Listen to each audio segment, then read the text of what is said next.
the MCAT Cars Podcast, session number 10.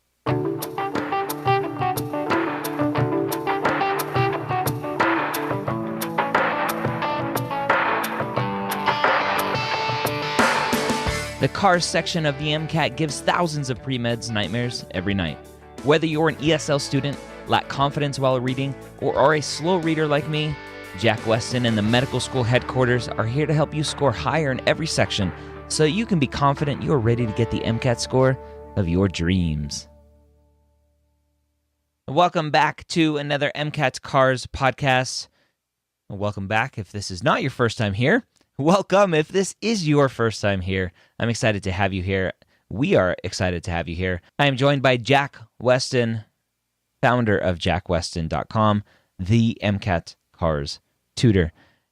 In each of these episodes, we break down different articles and help you really understand how to break down what is being said, how to come to a place where you start having a little bit of anxiety because you had no idea what you just read, and overcoming that without stopping and rereading and rereading and rereading. Because I don't know about you, but that's what I do when I read and I don't understand. But on the MCAT, you don't have time to do that. So in these episodes, we are helping you build your confidence to move on, to read a sentence that you don't necessarily understand and take away one key thing and move on, move forward, because you don't have time to go back. So let's go ahead and dive into some more strategy with our article today with Jack Westin. All right, Jack Westin, back with some more MCAT Cars podcasts. Are you having fun with this? You know, it's been a really good learning experience for me, and like how to explain things. I am. Yeah, it's awesome. How are you feeling? Are you saying that I'm that bad that you have to relearn how to teach? No, I normally don't break down sentence by sentence, right? Okay. The course touches on how to find those big ideas very quickly, right? But this breakdown, I think, is very helpful for students who just want to understand or comprehend things. And again, it comes back to why we even started this, right? Mm-hmm. It's something that I don't think a lot of students realize how important it is, right, to understand what you're reading. And yeah, you might not need to understand every sentence that we talk about, but it gives you more confidence. It helps you read faster. It's just overall a good skill to have. So is it something that you should be able to do before you take the MCAT? To a degree, absolutely, right? Not at the level that we go over, but it's definitely helpful. It's definitely very helpful. And yeah, it's new to me, so I'm enjoying it. I wonder, a lot of people say that, or a lot of students say that the cars section specifically is probably the hardest section to improve upon.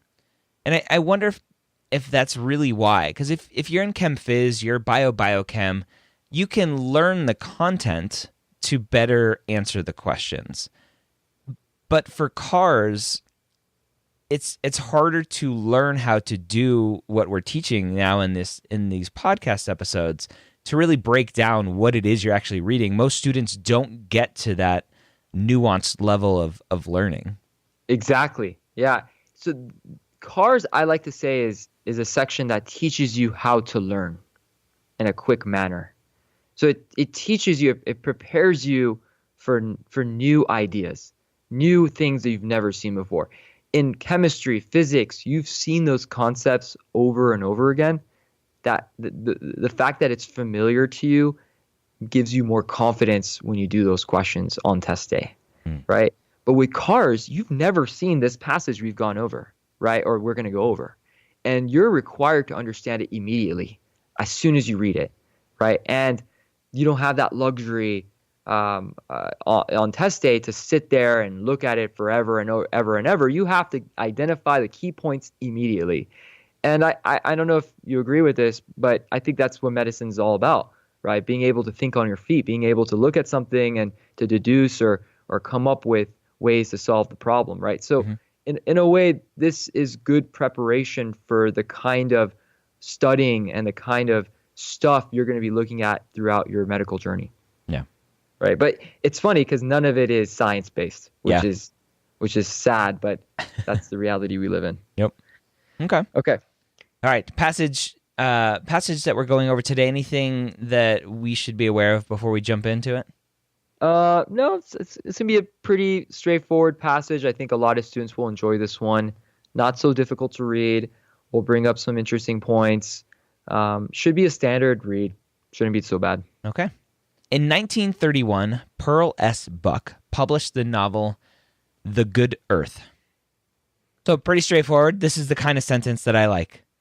Okay, I'm gonna note that. So we have a name, Pearl S. Buck. We have a novel, The Good Earth, and a year 1931 that it was published.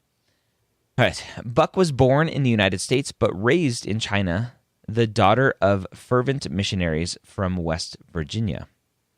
Okay, so we know that Pearl is from the U.S. but raised in China, the daughter of missionaries. So just painting the picture of who this author is. When she was young, though, she grew disenchanted with her family's calling, which presumed a condescending distance from the heathen masses. So we have the previous sentence paints her parents as fervent missionaries, and this sentence is saying that she grew disenchanted with that calling to be a missionary.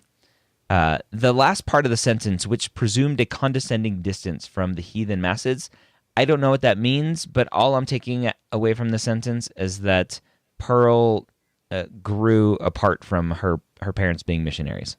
That's it. That's all you need to know. Now that last part is basically saying that her parents had this condescending attitude towards people who were not her religion, right? Yes. So it presumed a condescending distance from the heathen masses, like the evil or bad or whatever masses. Okay. Right, which is what it's kind of what like the picture that is painted in her head by her family. Yeah. Okay. That was the part that, again, the way that I read too fast. The witch, her family's calling presumed a condescending distance. So that part I was missing, that connection of what presumed a condescending distance. Oh, the family's calling. Okay. Yeah, exactly. So see, that's the thing though. Was that necessary to No. get a 132? No, it wasn't necessary. That's where the perfectionist in most students messes them up, because they think, oh, I got to understand everything I read. You don't. Not if you got that bigger picture, right? And you're good. You're fine. All right. Instead, she sympathized with China's everyday strivers. So again, they're showing the Pearl, this author, sympathizing with China's population, who her parents think are heathens. The Good Earth was about a Chinese farmer named Wang Lung, whose thrifty ways and by his bootstraps determination protect his family during a time of great upheavals, from drought and famine to political revolution. And so now the author is just telling us what The Good Earth is about this Chinese farmer. Buck's novel arrived at a moment between the Great Wars when Americans had become interested in China's once great civilization. So the book being published between the Great Wars, so World War I, World War II, when we were interested in that. Americans were interested in it in China. The Good Earth was an immediate success, making Buck one of America's foremost experts on all things Chinese, and paving the way for an entire industry of stories about the distant and seemingly exotic land. So the book was popular, and there was a whole industry around writing about the Chinese, or about China. Her influence spread throughout magazines, newspapers, Hollywood, the political sphere. And so everybody kind of caught on to this, this interest in China. She won a Pulitzer Prize, and in 1938 became the first American woman to earn the Nobel Prize in Literature. So her book was well received and praised and won awards. Writers who hoped to be involved in the Asia story sought her approval. So others thought she was the Messiah, apparently, and wanted her approval in their writings as well. She was monolithic. Now, monolithic, I have no idea what that means, so I'm just going to ignore that sentence. Sounds good. You already know, right? She's a Messiah, right? That's the paint. That's the context that you know it in. So monolithic probably means she's the one and only, or like not. I'm not gonna say monotheistic. That has nothing to do with it, but more like a rock, right? Like a bed, like some kind of major rock, right? Okay. Oh yeah, mono. I know lith is stone, and so mono one. There you go. Yeah, like this main rock, Yeah. right? Okay. That's kind of what it means. Okay. All right. So the paragraph is basically just telling us about this author and how she was raised, and her book, and how well received it was, and how everybody loved her. That's it. This should be a very quick paragraph read for most students, right? Students will look at this paragraph and go, "Wow, this is so long," right? But it's an easy read. So yeah, it's long, but I'm not concerned about the length. I'm concerned about the density. Yeah. The density is what makes a passage challenging, not the length, right? So if you ever hear a student or hear a fellow, student of yours or peer say, "Oh, the real test is so much longer. It's such a longer test now. I've heard it's 7-8 paragraphs." Yeah, a lot of people say that. Yeah. It's not. It's really not. If it is longer, it's probably easier to read, right? Okay. And the harder passages are usually shorter. Okay. Interesting. It's a good look at it. Good take. All right, paragraph 2. In the early 2000s, when I was a graduate student casting about for a research project, I became fascinated with Buck's outsized influence. So the author is talking about him or herself, talking about being a graduate student looking for a research project and becoming fascinated with Buck. Decades after her successful run of 1930s and 40s bestsellers, surveys showed that many Americans still relied largely on Buck's fiction for their understanding of China. So the author is saying that a lot of people are still using the books to learn about China, to understand China, even long after they came out. But I wanted more friction to this story.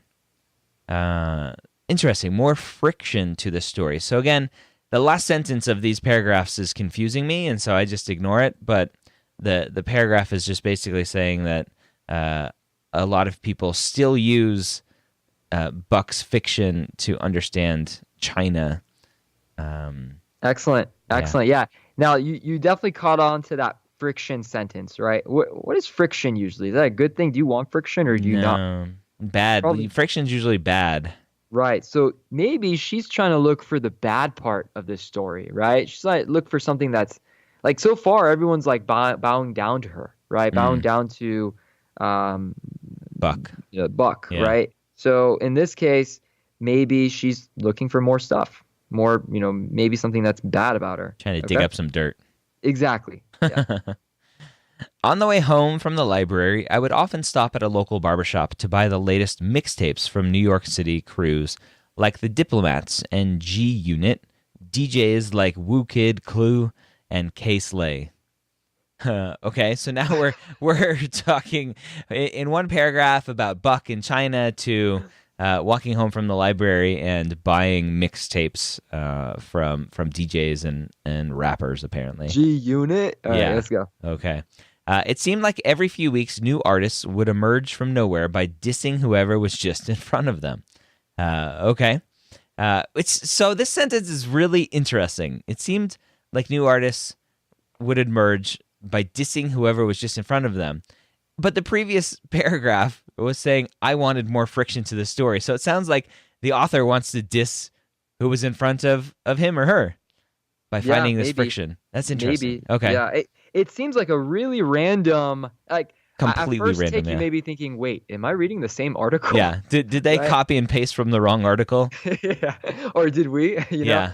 So, yeah, exactly. And that throws off a lot of people. But you can't lose track of what was going on before. We were talking about Buck and how she's amazing, right? So somehow they're going to connect this stuff to Buck. Yeah. We got to be careful for that.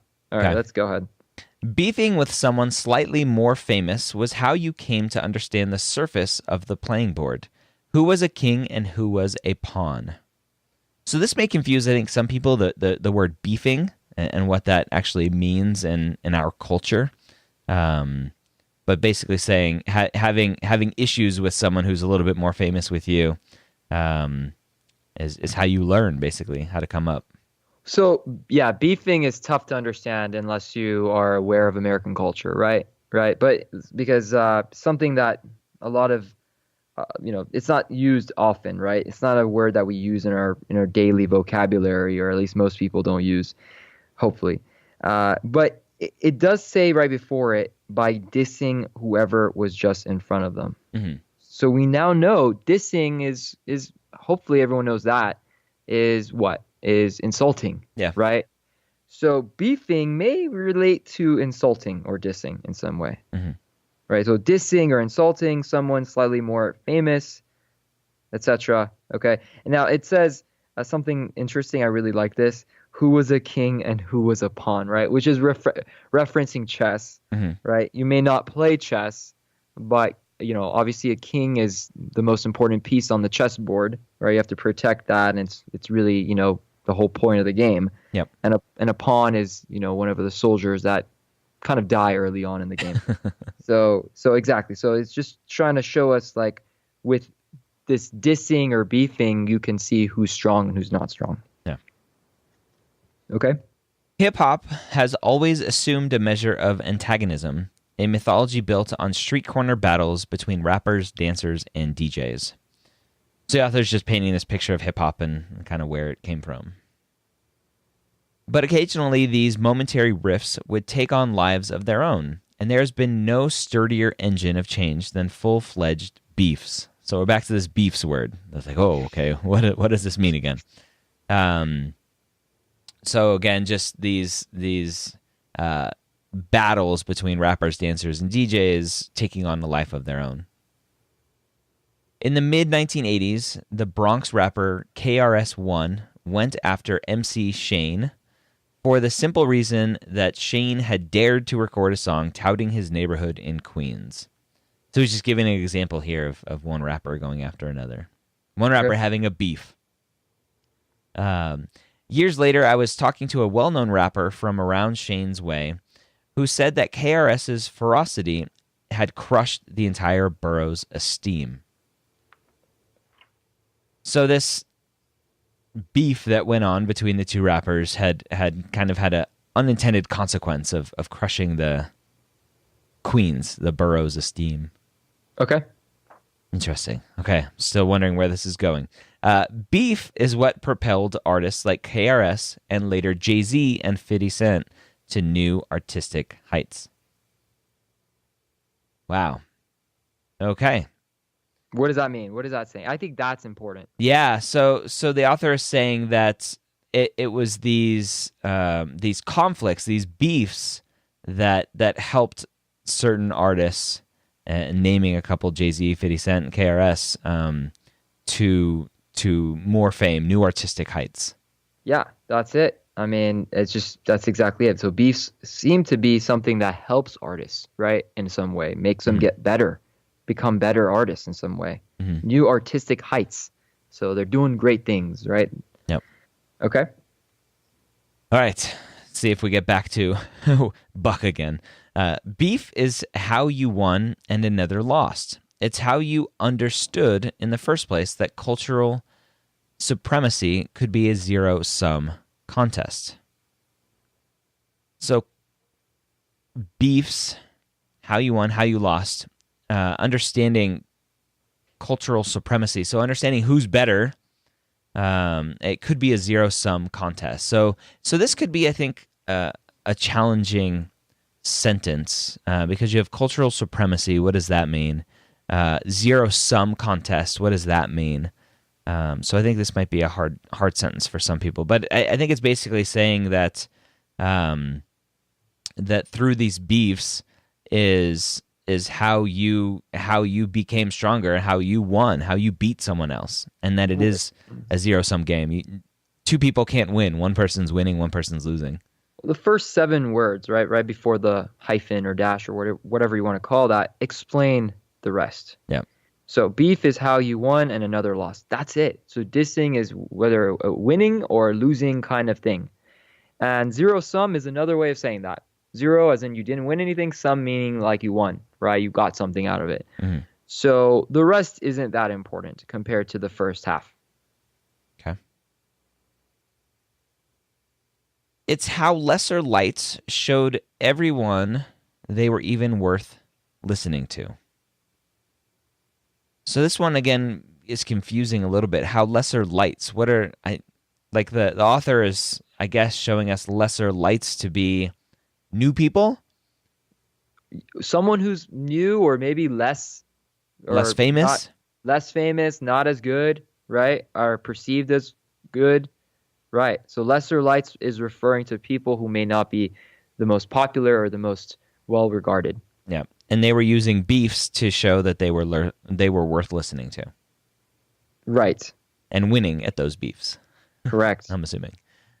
My obsession with rappers dissing one another resulted in a strange detour in my scholarship. You think? Yeah, a strange detour in this article as well. Yeah. So interesting. So, obsession with rappers, obsessing with this dissing and beefs. The author is saying that it resulted in a detour from her research project, apparently her scholarship.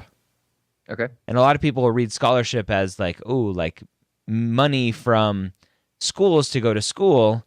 But this is just scholarship as in just schooling, period. Exactly. Just studying, right? Yep. Or exactly. That word could confuse a lot of students. So I'm glad you pointed that out. I became fixated on the possibilities of beef, rivalry, and jealousy, not just as the story of the music I loved, but as creative spurs. So the author is talking about why he or she loved the beefs and the rivalry and jealousy, and potentially seeing it as a way to spur creativity. Excellent. Pettiness and imagined slights could be generative. Generative. So this could be a confusing one as well. So generative, I'm assuming the author is saying generative to creativity. Yeah, generating, Yeah. right? You generate creativity. So it's probably along the same lines as creative spurs. Okay. And it made me wonder, did Buck have any rivals? Where were the writers who loathed her enough to try to do better? All right, we finally got back to Buck. So we didn't miscopy and paste this one. So the author is wondering, like, Buck was praised so much. Where are these writers that didn't like her? There had to be somebody out there who was trying to do better. Right. And so that's the friction that she was referring to. Right, exactly. We did all that work to come back to that idea. Why didn't she just say it? Yeah. No, but you know what? That's what they do. They want to explain. They wanted you to feel like a rapper, right? Going through that time, right, where you're battling each other, dissing each other, beefing each other to create that creativity. And now I think the reader is more convinced that beefing may actually result in creativity. All right. When we are young, we are taught that great art comes from lofty, ambitious places, the pursuit of truth, beauty, the sublime. So the previous paragraph, the author is saying, hey, maybe this creativity comes from this conflict with somebody else. And now in this paragraph, the author is saying, when we're young, we're taught that it comes from truth and beauty and the sublime. I think that's what they're saying here. Yeah. So that, I mean, it seems to be different from what the author was originally stating, right? Mm-hmm. So maybe this is how most people think. Yep. Right? That it comes from like things that are opposite of conflict, or at least not related to conflict. Mm-hmm. Artists struggle with themselves on behalf of the rest of us in the hope that they might produce something that reflects back a small part of our collective soul, a part that might awe or reshape us. So the author's talking about this struggle that artists have, and that they're doing it for us, hoping that that they can create something, I'm assuming. Right. That's it. So they're just struggling within themselves to create something good. Yeah. Okay. All of this proceeds from long held beliefs involving muses and divine inspiration, elevating art to some rarefied zone of human exchange. Ooh. I have no idea.